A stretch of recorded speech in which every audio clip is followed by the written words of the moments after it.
Good morning friends. Today I am going to discuss about section 2. There is first poem, Song of the Open Road by Whitman. Whitman 1890 to 1892 was an American poet, essayist and journalist. Whitman is among the most influential poets in the American canon and is often called the father of free verse.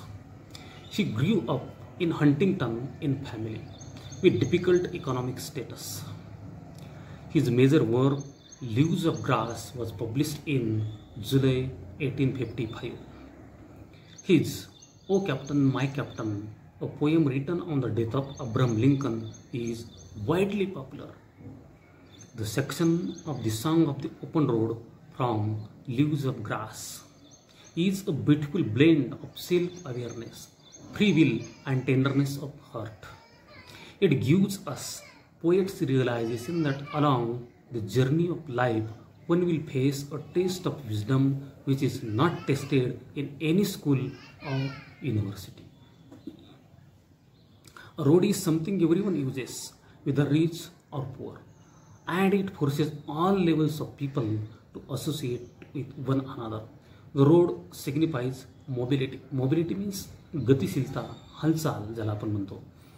One can take the road as a point to start over towards something new. Whitman talks about the people and places. He argues against staying in one place for too long, although the hospitality may be true. In the present poem, Whitman deals the democratic value. Whitman is an optimistic poet.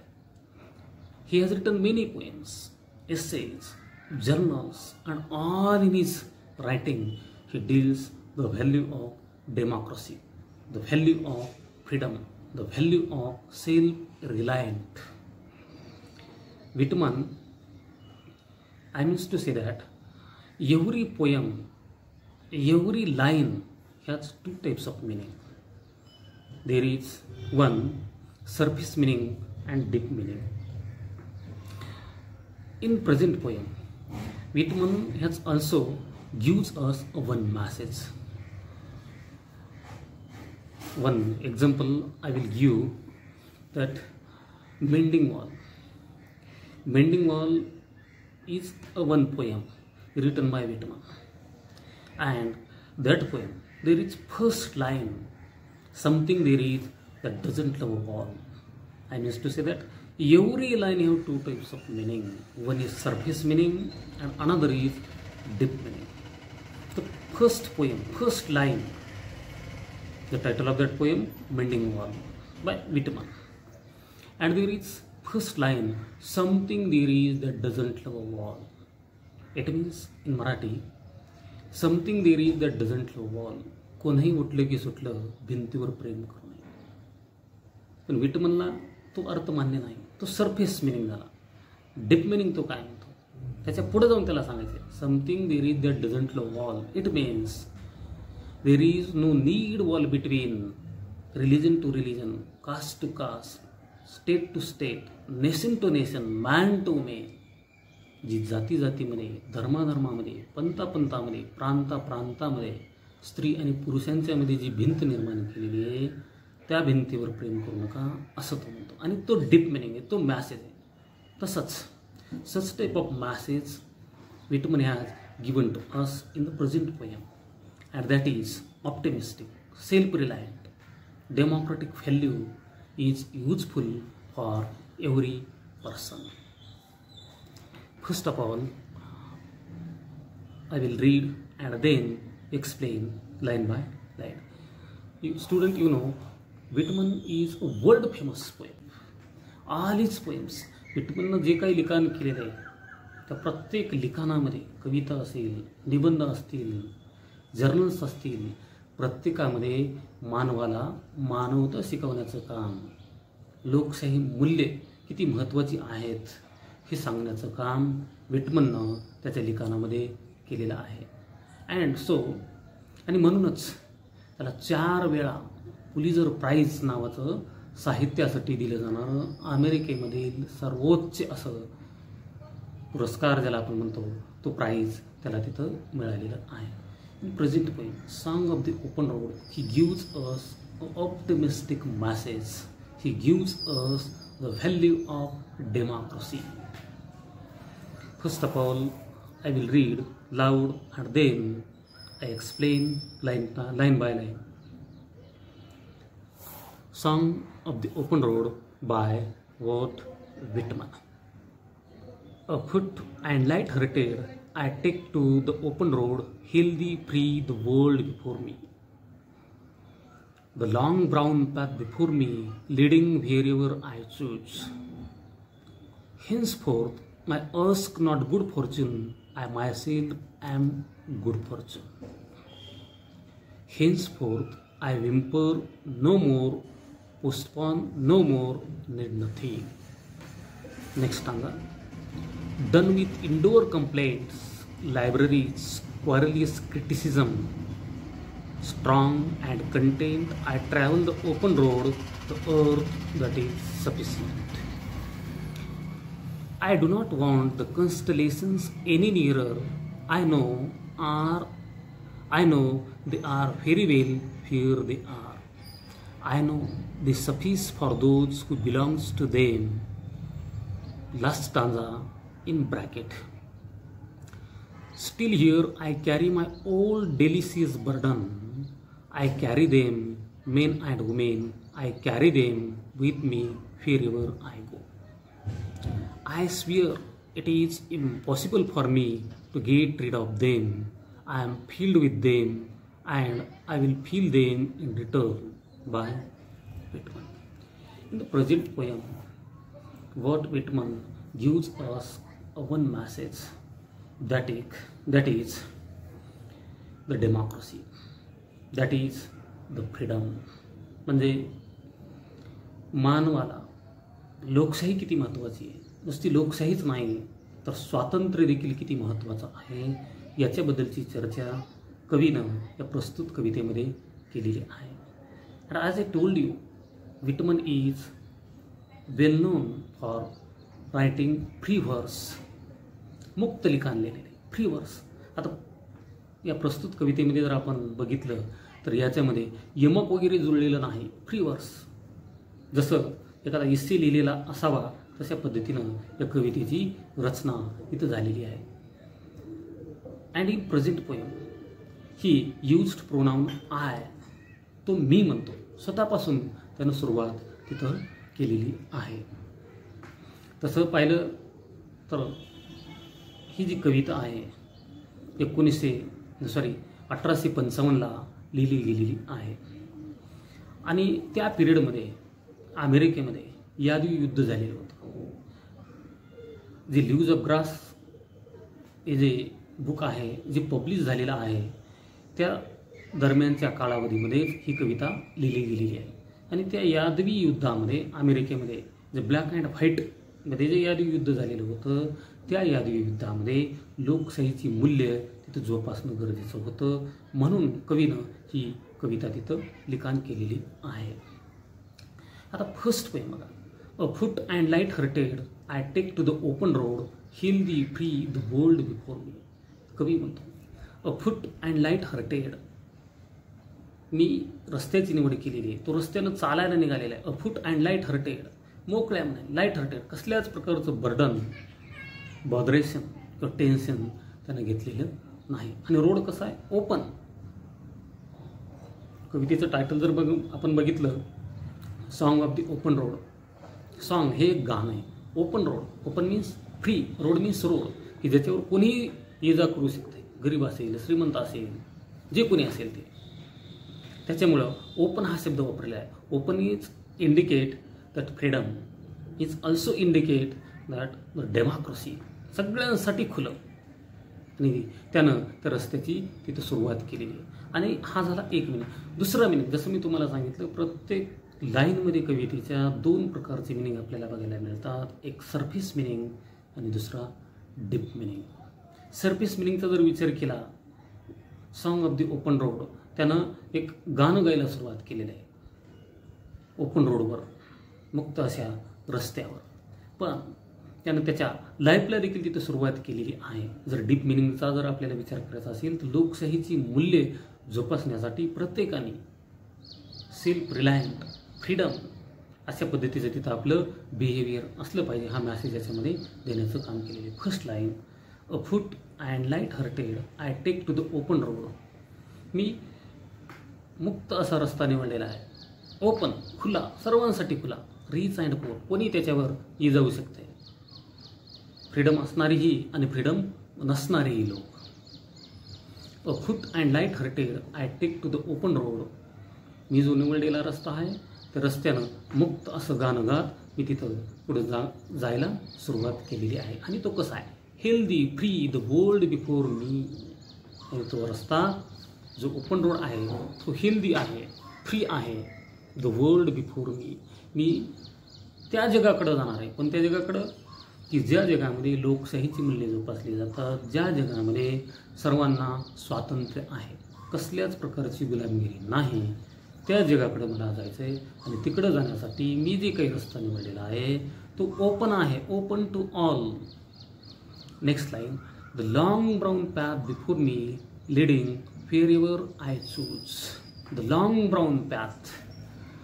Brown path means पृथ्वी. आणि हा रस्ता खूप दूर आहे. कितीही जरी दूर असला, कितीही जरी अडथळे असले, ब्राऊन पॅथ मीन्स काय? इथं एक आपल्याला ब्रॉड माइंडचा जर विचार केला, ब्रॉड मिनिंगचा, तर ब्राऊन पॅथ मीन्स पृथ्वी. आणि या पृथ्वीवर जाण्यासाठी the long brown path before me leading wherever I choose. जो मी रस्ता निवडलेला आहे, माझी जिथं इच्छा आहे जायची त्या दिशेनं हा रस्ता मी घेऊन जाणार आहे. जसं मराठीमध्ये म्हटलं जातं, इच्छा तिथं मार्ग. तर इच्छा असली पाहिजे. तसं कवीची इच्छा आहे. कवी ऑप्टिमिस्टिक आहे. आशावादी दृष्टिकोन विटमननं इथं ठेवलेला आहे. आशावाद कशासाठी? कारण जेव्हा ही कविता लिहिली गेलेली आहे यादी युद्धाच्या नंतर, तिथं लोकशाहीची मूल्ये अजिबात नव्हती. गुलामगिरी तिथं होती. ती गुलामगिरी संपुष्टात आणण्यासाठी मानवाला मानवता शिकवण्याचं काम कवीनं या कवितेच्या माध्यमातून केलेलं आहे. आणि तो मॅसेज दिलेला आहे. आणि तो म्हणतो, मी जे काही रस्ता निवडलेला आहे तो पुरेसा आहे. तिथे एक शब्द वापरलेला आहे बघा, लॉंग ब्राऊन पॅथ. त्याचा शब्दशः अर्थ आपल्याला इथं घेता येत नाही, परंतु इथं जे सांगितलेले ती पृथ्वी या अर्थानं. Brown path means earth. The long brown path before me leading wherever I choose. आणि हा रस्ता मी त्या दिशेनं नेणार आहे. की कोणत्या दिशेनं? असं जग की ज्या जगामध्ये आपल्याला स्वातंत्र्य बघायला मिळेल, ज्या जगामध्ये आपल्याला लोकशाहीची मूल्ये जोपासलेली बघायला मिळते. Next, henceforth I ask not good fortune. आता यापुढे मी सुदैवावर अवलंबून राहणार नाही. कितीही संकट आले, कितीही जरी अडथळे आले, तर मी याची सुरुवात ही स्वतःपासून केलेली आहे. आपण कवितेकडे जर बघितलं तर एक गोष्ट लक्षात येईल, कवीनं आय नावाचं प्रोनाउन इथं वापरलेलं आहे, मी. कारण प्रत्येक कोणत्याही कामाची सुरुवात ही स्वतःपासून केली पाहिजे. तसं कवीनं इथं त्याची सुरुवात स्वतःपासून केलेली आहे. Henceforth I ask not good fortune. मी कोणाला सुदैवी लोकांना विचारणार नाही किंवा सुदैवाची वाट बघणार नाही. तर तो काय म्हणतो बघा, I my self am good Fortune. मीच माझं नशीब आहे, मीच माझं सुदैव आहे.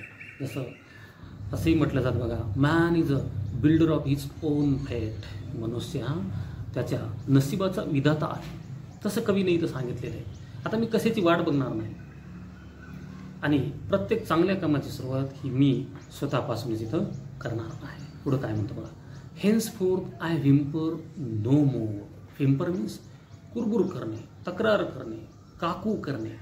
आणि तो हे सांगतोय, जो रस्ता मी निवडलेला आहे त्या रस्त्यानं कितीही जरी अडथळे आले, कितीही प्रॉब्लेम्स क्रिएट झाल्या, तरी तो रस्ता मी सोडणार नाही, कुरबुर करणार नाही. हेन्सफोर्थ आय व्हिम्पर नो मोर. याच्या पुढं कसल्याच प्रकारची कुरबुर नसणार आहे. फक्त मला लोकशाहीची मूल्ये प्रत्येक मानवामध्ये जोपासलेली बघायला आवडतात. Henceforth I whimper no more, postpone no more, need nothing. मी कसलीच कुरबुर करणार नाही, कोणतंही काम पुढं ढकलणार नाही, कोणत्याही कामाला डिले करणार नाही. आणि जो रस्ता निवडलेला आहे त्या रस्त्यानं मी जायला इथं सुरुवात केलेली आहे. आणि एक दिवस मी माझ्या गोल्सपर्यंत म्हणजे विटमनचं गोल्स कोणतं म्हणतं, असं जग इथं निर्माण झालं पाहिजे की ज्या जगामध्ये लोकशाहीची मूल्ये जोपासली पाहिजेत, प्रत्येकाचं स्वातंत्र्य इथं जोपासता आलं पाहिजे, असं जग मला इथं निर्माण करायचं आहे. आणि ते निर्माण करण्यासाठी कितीही अडथळे आले तर त्या सगळ्या अडथळ्यावर पार करून, ते फेस करून मी पुढं जाण्यासाठी सज्ज इथं झालेलो आहे. अशा प्रकारचा such type of optimistic is given to us by Whitman. Next, done with indoor complaints. Indoor means दैनंदिन जीवन. Done with indoor complaints, libraries, querulous, criticism. There are 2-3 words. Indoor means दैनंदिन जीवन, आपलं जे काही डे टू डे लाईफमध्ये आपण जे जीवन जगतो त्याला इंडोअर कंप्लेंट्स असं म्हटलं. लायब्ररीज शब्दशी अर्थ इथे घेता येणार नाही. लायब्ररी म्हणजे इथं आपण ज्ञान, एक ब्रॉड मिनिंगनं जर विचार केला तर लायब्ररीज म्हणजे काय, ज्ञान. आणि क्वारलियस म्हणजे तक्रारखोर किंवा चिडचिडा या अर्थानं. क्वारलियस क्रिटिसिझम, तो काय म्हणतो बघा, डन विथ इंडोअर कंप्लेंट्स. ज्या काही आपल्या कुरबुरी, ज्या काही अडचणी असतात, जे काही दैनंदिन जीवनामध्ये जे काही प्रॉब्लेम्स क्रिएट होतात त्यावर मात करून मी पुढे जाण्यासाठी इथं तयार झालेलो आहे. I done with indoor complaints, libraries. आणि हे जे काही नॉलेज आहे, मी जे काही मिळवलेलं आहे, जे काही माझी मतं आहेत, ती मतं सांगण्याचं काम. मत कोणतं, लोकशाहीची मूल्ये जोपासली पाहिजे, स्वातंत्र्य किती महत्त्वाचं आहे, हे जे काही नॉलेज आहे ते प्रत्येकाला समजून मी सांगणार आहे. क्वारलियस क्रिटिसिझम, तक्रार कोणाच्याबद्दल आहे. क्वारलियस क्रिटिसिझम म्हणजे चिडचिडपणा करणे, तक्रार करणे, कंप्लेंट करणे या अर्थानं. त्याच्यामुळं ह्या डे टू डे लाईफमध्ये ज्या काही अडचणी आहेत, ज्या काही प्रॉब्लेम्स आहेत, त्याच्याबद्दल मी कोणाकडेही तक्रार करणार नाही, त्याच्याबद्दल माझा कसलाही आक्षेप असणार नाही. फक्त मला इथं एकच अपेक्षित आहे, ते म्हणजे डेमोक्रॅटिक व्हॅल्यू, लोकशाहीची मूल्ये. आणि सगळ्यात महत्त्वाचं म्हणजे प्रत्येकाला स्वातंत्र्य असलं पाहिजे. मग ते स्वातंत्र्य कोणतं, विचार व्यक्त करण्याचं, आपलं लाईफ जगण्याचं. आणि तोच संदेश या कवितेमध्ये कवीनं, विटमननं देण्याचा प्रयत्न इथं केलेला आहे. Next, strong and content, I travel the open road. Strong and content, मी दृढ आहे, माझी जी विल पॉवर आहे, जी माझी इच्छाशक्ती आहे. मी तुम्हाला सुरुवातीला सांगितलं, विटमनची जी काही विल पॉवर आहे तो एक ऑप्टिमिस्टिक पॉईंट आहे, आशावादी दृष्टिकोन त्यानं तिथं ठेवलेला आहे. स्ट्रॉंग अँड कंटेंट, माझा दृढ निश्चय आहे आणि मी समाधानी देखील आहे. समाधानी याच्यासाठी आहे की एक दिवस निश्चित रूपानं मी त्या जगापर्यंत जाऊन पोहोचू शकणार आहे की ज्या जगामध्ये लोकशाहीची मूल्ये आपल्याला जोपासलेली बघायला मिळतील, जिथं स्वातंत्र्य नावाची जी गोष्ट आहे ती प्रत्येक व्यक्तीमध्ये आपल्याला बघायला मिळेल, ज्या जगामध्ये स्लेवरी नाही, गुलामगिरी नाही, अशा प्रकारचं जग मला अपेक्षित आहे, असं कवी इथं म्हणतो. त्याच्यामुळे त्यानं सांगितलं स्ट्रॉंग अँड कंटेंट. आणि एक दिवस तिथपर्यंत जाऊन पोहोचणारच आहे. Strong and content, I travel the open road. आणि त्याच्यामुळं त्या जगाकडं जाण्यासाठी ओपन अशा प्रकारचा, एकदम फ्री असलेला, सेल्फ रिलायंट अशा प्रकारचा रोड, रस्ता मी इथं निवडलेला आहे. The earth that is sufficient. आणि त्या जगाकडं नेण्यासाठी ही पृथ्वी मला पुरेशी आहे. कारण याच पृथ्वीवर मला ते जग इथं निर्माण करायचं आहे की प्रत्येक व्यक्तीमध्ये आपल्याला हे गुण, कोणते गुण, लोकशाहीची मूल्ये असलेली, स्वातंत्र्याचा अंगीकार करणारी मूल्ये आपल्याला ज्यांच्यामध्ये बघायला मिळतील, अशा प्रकारचं जग मला या पृथ्वीवर निर्माण करायचं आहे आणि ते पुरेसं आहे. Next, I do not want the constellation any निअरर.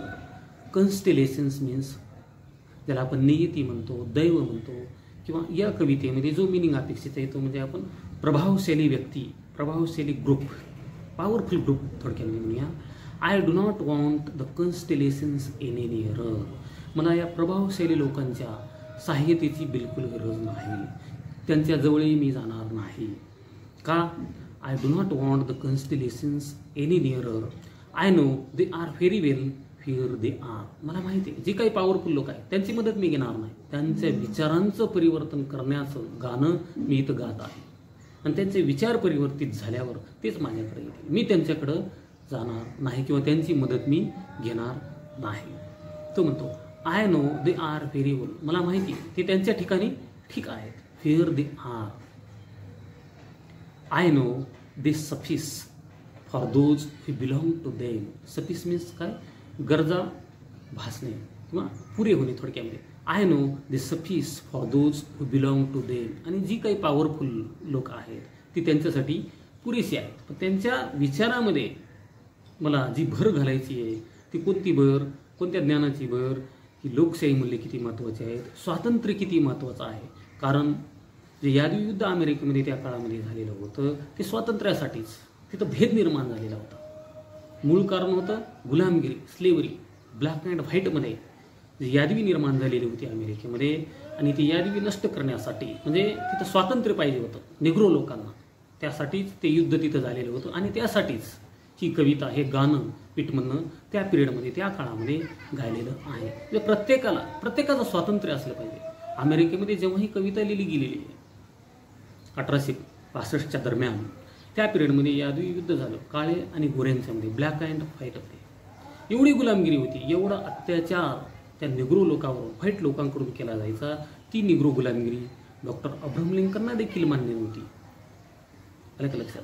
आणि त्याच्यामुळंच व्हिटमननं ही कविता लिहिलेली आहे. खरं पाहिलं तर त्या यादवी युद्धामध्ये डॉक्टर अब्राहम लिंकनचा देखील तिथं खून झालेला आहे. आणि त्यांच्या डेथवरच व्हिटमननं एक सेपरेट कविता लिहिलेली आहे, ओ कॅप्टन माय कॅप्टन नावाची. असो, या कवितेमध्ये जो मिनिंग व्हिटमननं इथं दिलेला आहे तो सांगतो, स्वातंत्र्य हे अत्यंत गरजेचं आहे प्रत्येकाला. लास्ट बघा, I know they are very well fear they are, I know they suffice for those who belong to them.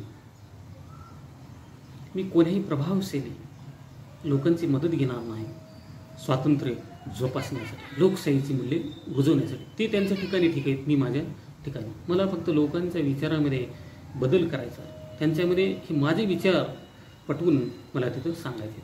Last stanza is in bracket. Still here I carry my old delicious burden. I carry them, men and women, I carry them with me wherever I go. I swear it is impossible for me to get rid of them. I am filled with them and I will feel them in return. लास्टचा stanza ब्रॅकेटमध्ये दिलेला आहे. कवितेचे लिखाणाचे जे काही प्रकार आहेत त्याच्यापैकी हा एक प्रकार पॅरेंथेसिस म्हणून ओळखला जातो. म्हणजे तो कवितेच्या शेवटी येवो, मध्ये येवो, कुठे येवो, जेव्हा ब्रॅकेटमध्ये दिला जातो तेव्हा एक वेगळं मत कवीनं तिथं मांडण्याचा प्रयत्न तिथं केलेला असतो, ज्याला आपण पॅरेंथेसिस असं म्हणतो. बघा, steel here I carry my old delicious burden. जे इथं मी राहिलेलो या जगामध्ये, steel here I carry my old delicious burden. इथं पॅराडॉक्स ज्याला आपण म्हणतो बघा, डिलिशियस बर्डन. डिलिशियस म्हणजे नाजूक, बर्डन म्हणजे दडपण. अपोजिट मिनिंग इथं आलेला आहे. तो काय म्हणतो, माझ्याकडे देखील काही अनुभव आहेत जे मला नकोसे आहेत, पण ते अनुभव देखील मला माझ्या लाईफमध्ये बरंचसं काही शिकून गेले, त्याच्यामुळं गरजेचे आहेत. ते अनुभव मी स्वतःसोबत घेऊन पुढं जाणार आहे. तो काय म्हणतो, स्टील हिअर आय कॅरी, मी सोबत घेऊन जाणार आहे माय ओल्ड डिलिशियस बर्डन. जे काही मला अनुभव आलेले आहेत, मग ते चांगले असतील वाईट असतील. I carry them, men and women, I carry them with wherever I go. आणि ती सगळी अनुभव मी माझ्यासोबत घेऊन पुढं जाणार आहे. आय स्वेअर, मी एक इथं शपथ घेतलेली, एक खात्रीनं ठरवलेलं आहे. स्वेअर म्हणजे काय, शपथ घेतली, एक खात्री केलेली, एक ठरवलेलं आहे, एक डिसिजन घेतलेला. I swear it is impossible for me to get rid of them. मला माहिती आहे जे काही माझे जुने भूतकाळामधले अनुभव आहेत त्याच्यापासून मी सुटका करून घेऊ शकणार नाही, पण ते अनुभव सोबत घेऊन त्यांच्यासोबत मी चालायला इथं सुरुवात केलेली आहे. I am filled with them and I will feel them in return. आणि हे सगळे अनुभव घेऊन मी पुढं जाण्यासाठी इथं निघालेलो आहे. कवीनं पुढं जाण्यासाठी एक मार्ग निवडलेला आहे. तो असा मार्ग आहे, तो open road, open to all of us. तो कोण्या दिशेने घेऊन चाललेला आहे, ज्या जगामध्ये आपल्याला लोकशाहीची मूल्य बघायला मिळतील, ज्या जगामध्ये एक डेमोक्रेटिक व्हॅल्यू, एक अशा प्रकारचं फ्रीडमनेस तिथं असेल की ज्याच्यामध्ये प्रत्येकाचं स्वातंत्र्य तिथं असेल, अशा प्रकारचा मॅसेज कवीनं प्रस्तुत कवितेमध्ये दिलेला आहे. जर माझा व्हिडिओ आवडला तर लाईक करा आणि तुमच्या मित्रांसाठी शेअर करा. थँक्यू.